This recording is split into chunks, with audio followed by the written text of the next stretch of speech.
Hello and welcome again. I just place a little bit of this food coloring here into this container. Here is the food coloring. At the start, the container looked like this. Then the food coloring settled to the bottom initially, and here you can see it's at the bottom still. Quite a high concentration there at the bottom. In time, if I allow this to stay here like this, the process of diffusion would happen. Diffusion being the movement of the food coloring particles from their area of high concentration at the bottom to areas of lower concentration throughout this liquid. And that movement is from an area of high concentration of the coloring to lower concentrations of the coloring. This, of course, is referred to as the movement down a concentration gradient. Down because you start from a high concentration and you move to a low.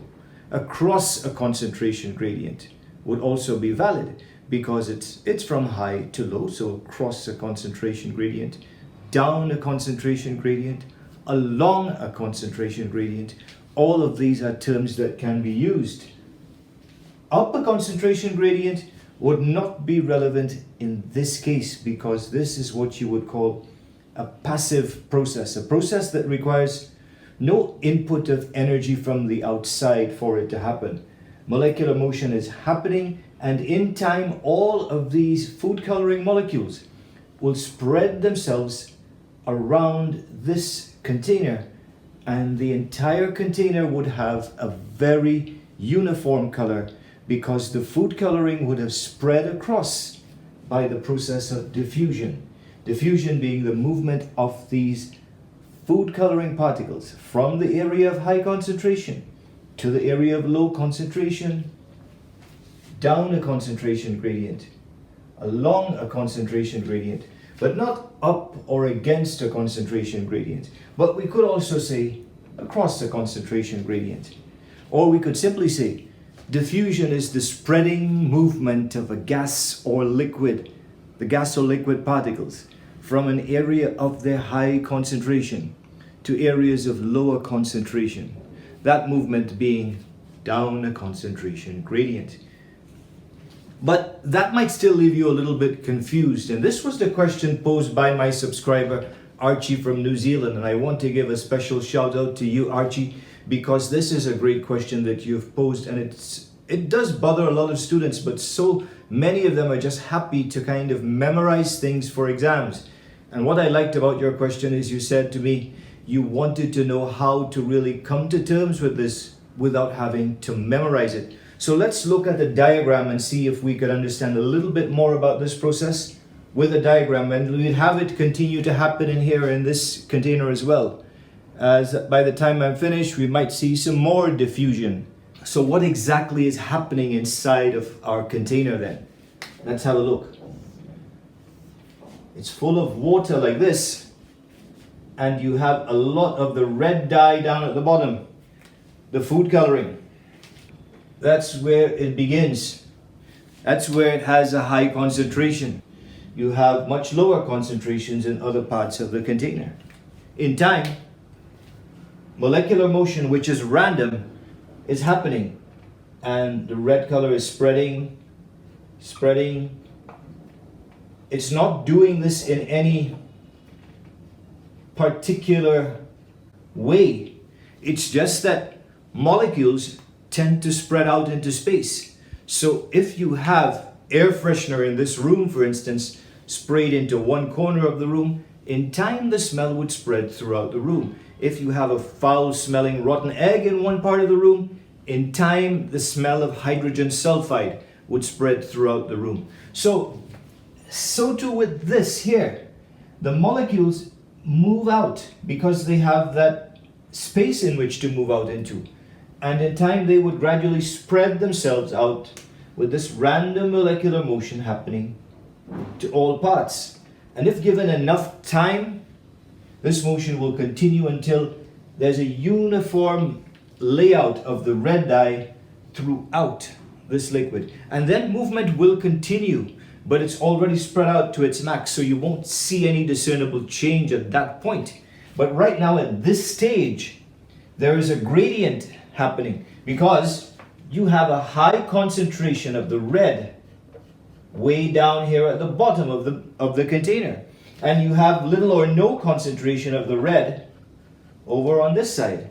So as molecules do what they do, which is just spread out at random once they've got space, as they do what they do, we can say that there's a movement from the area of high concentration to the area of low concentration. That is what the system would do naturally. It would spread itself out. It would, in chemistry and physics terms, increase in entropy. There will be more spreading out, more chaos, more disorder in the system. There would be an delta S happening in the system, a positive delta S or a change in entropy. That, of course, specifically for students taking higher level chemistry in the IB program, this would be an increase in entropy. An increase in entropy is associated with processes that don't require any input of energy to happen. They are referred to as spontaneous processes. But if you wanted to bring all of this dye that's diffused around back down to the bottom of this beaker, then what you'd be asking the system to do is not to move down a concentration gradient from high to low. You would be asking the system to do something that doesn't happen naturally in nature, which is to gather all of those dye particles and force them back down to the bottom. And that's not going to happen naturally. That's going to require some kind of input from the outside. In many chemical reactions that we do in chemistry, that can be achieved in the process of electrolysis. But here, whatever process we use to gather all of these particles and bring them back to the bottom would require some kind of input of energy to force things to go from where they've spread out back down to this high concentration here. So where they've spread out and the dyes become a lot lighter in color, we've got that lower concentration. Now you want to build up a high concentration here at the bottom. That is going to be movement against a concentration gradient. Movement against a concentration gradient is always going to require energy. We hear about this a lot in biology when the process of active transport is mentioned, where ions would move from an area of low concentration to an area of high concentration. That is not something that can happen without the input of energy.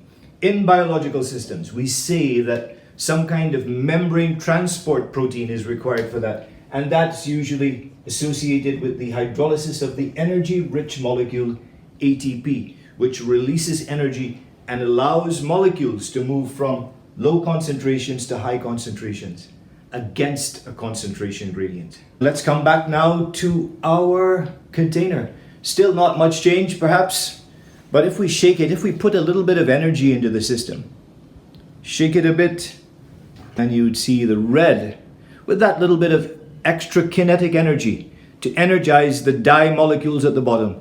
They've quickly spread uniformly throughout this container, moving from their area of high concentration throughout this container, spreading out to areas of lower concentration, and ultimately giving you a nice uniform appearance, which is going to stay like this. But you must be aware, when it stays like this, that molecular motion continues to happen. It's just that it's got nowhere else to spread out into. If I fill this container up with water, it would give a little bit more space for diffusion, and then the color of the dye would get a little bit lighter, because movement is going to happen again from the areas of high concentration in here to the new liquid that I would put in by a process of diffusion, with particles moving from areas of high concentration to areas of low concentration. This is what you would read in books and hear on videos when the term down a concentration gradient is mentioned, or along a concentration gradient is mentioned, or across a concentration gradient is mentioned.